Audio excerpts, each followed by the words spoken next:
good and all, but I'm tired. Yeah. I'm very tired. These weekends, guys, you got to can you just spread shows out more, please? Mm-hmm. Yes, please. That'd be nice. By the way, if my voice is croaky, I'm not ill. It's because you've been ring announcing. I was ring announcing. I was out of wrestling last night before SummerSlam because we needed more wrestling. So if I'm a bit hoarse, that's why. Nay. Wrestling news. WWE knew that Sasha Banks couldn't compete at SummerSlam for a week. Could Keith Lee be turning heel soon? And a WWE Hall of Famer was apparently not allowed to go to SummerSlam. We'll talk about that in a bit. So one of the most talked about moments from last night's show was possibly the Johnny Drip Drip thing. I forgot to mention it in graded. I thought, except with the exception of the Scott Hall cosplay that Xavier Woods had on. Yes, it was hot garbage. Apart from that, I liked his little, like glittery bits in his hair. That was cool. That was nice. Yeah. Oh, his whole outfit was great. Oh, fantastic. The segment was like, That's the one thing. That's the one thing from SummerSlam that did it for you, huh? That's all we talked about. There was the return of Becky Lynch as well. So Becky Lynch, you know by now what happened.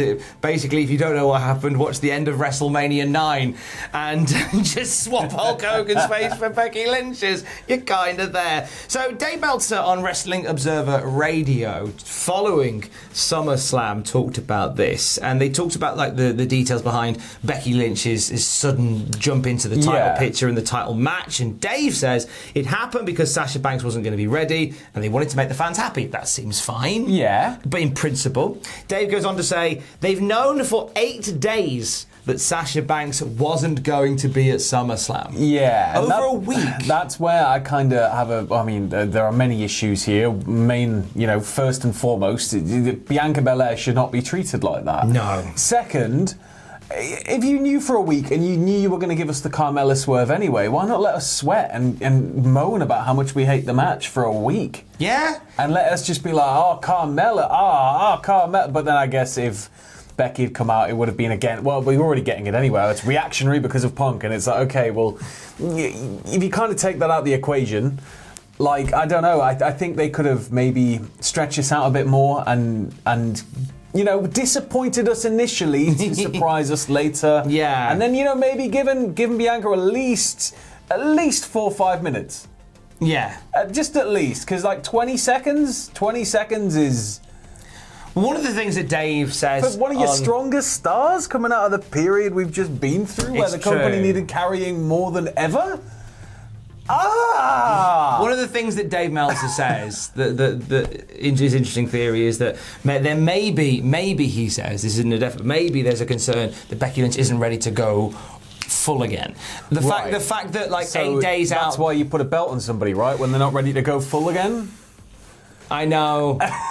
I can't help but think, like, so much of this is reaction. Like, okay, we're not saying that they said, Becky Lynch, please come back. Well, we knew she was going to be there. It's a big moment that, has kind of rocked everybody. And it's all a bit, whew. There was definitely a requirement. I think WWE felt the need, even before 8 days beforehand, to do something that was going to eclipse what AEW did on Friday night. Yeah. Hey, so you had a guy return to wrestling. Well, how about we have somebody return who wins a belt? Yeah, I don't know. I just feel this entire thing could have been handled a hell of a lot better than it was. Absolutely. They even, think about this, right? So they knew 8 days before SummerSlam. Yeah. The Bianca Belair and Sasha Banks wasn't happening.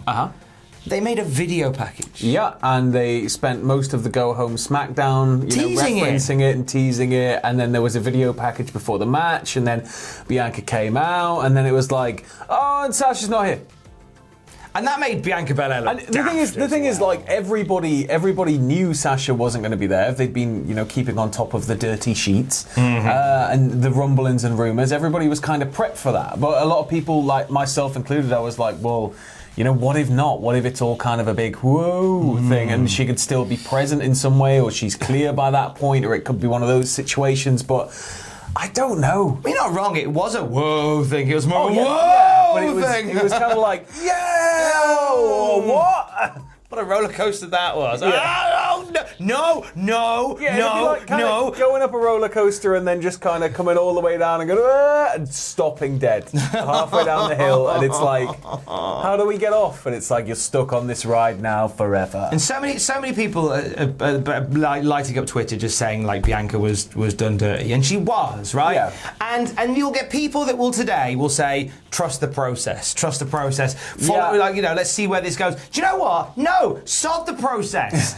Because you burned me on the process so many times when you say trust the process. No, because I don't trust the process anymore. It just makes me apprehensive. That's all it Yeah. does. The booking now makes me worry. Every single week. I don't need any more worry. I watch wrestling to escape my worries. I don't need to be sat worrying about everybody's booking. Does WWE just want everybody around them to be like long-tailed cats in a room full of rocking chairs? Like, just nervous about what they're going to do? Come on now. Silliness.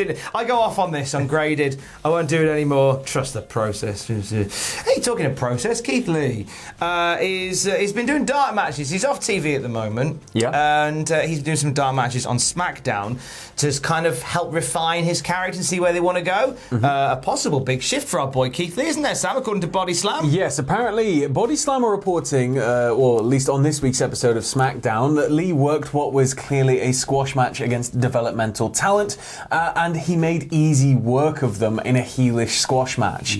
Now it's being reported Lee will continue on this path until WWE can find a better direction for him. But I don't know if I'm ready for heel Keith Lee. I know he'll be able to absolutely nail it. If everything's just kind of right, he's going to be able to take that and run with it all the way to the bank. He's got the charisma to pull it off. It's just that he's a perennially nice man and everybody loves him. So you're going to really need to do something to make everybody kind of be like, oh, you. I think like ostensibly, like Keith Lee, the whole idea of Keith Lee who comes out with that gorgeous smile and goes, well, of course I'm brilliant. Yeah. Like, you bask in my glory. Of course I'm great. Yeah. There is actually the trappings of a very good heel there, but at the same time, love Keith Lee. Yeah. I want to see him do, and like all his moveset is designed for somebody who is a babyface. Really, you know. So whether or not we've We've got to cut that back down to 4 moves and a finisher, Keith. and then they go, Keith, you're not doing enough moves, Two of those mate. moves are clothesline and big boot. So you got 2 moves and a finish, Keith. Can I do a power bomb? No, Diesel did that in the 90s. Stop it. We'll keep tabs on Keith Lee. He's still doing stuff on SmackDown. Don't know when he'll be back main roster side. Presumably at some point to turn heel on Drew McIntyre. You've got to imagine pretty soon, given that he's appearing in dark matches at a more and more frequent pace. So it feels like it's starting to ramp back up. So maybe within the month, or it could even be this week. Could be post tonight. SummerSlam, it could be tonight. Turn heel on Drew McIntyre. I don't know why my brain has done that. Why, maybe being overtired, I've opened like a portal to the nth dimension and I can see what's going to happen. Keith and Drew McIntyre, yeah. Let's move over to AEW. Some news non-CM Punk related. This comes from somebody that was let go from AEW last year, Ivelisse. So there was a bit of a to-do between Ivelisse and Thunder Rosa, which saw a backstage disagreement sort of played out in the ring. It was all very awkward for everybody involved. She was speaking, Ivelisse, on the Women's Wrestling Talk podcast about her time in AEW. And she said, AEW is where I'd like to wrestle, despite the misunderstanding. I was still able to be completely, utterly myself. The misunderstandings only happened in the end. If there was somehow, some way, some miracle that this misunderstanding could be resolved, I would like to return to AEW. I'd like to see her go back. Well, it's the wrestling industry, isn't it? The wrestling industry, it takes twists and turns and it throws you around on this wild ride, and you don't always have a great time, but sometimes you come out of it having had an overall brilliant experience. And so you can never say never in the world of wrestling, as it's famous, isn't it? Anything can happen in the world of wrestling. So I think, a matter of time before maybe, if everything kind of goes right and all those fences are mended and, everything kind of gets on the same page, then I could see Ivelisse returning. I like it. I like that a lot. Fine Alomar, looking back to WWE SummerSlam, not allowed to go to SummerSlam. Apparently the words of Brock Lesnar's barber.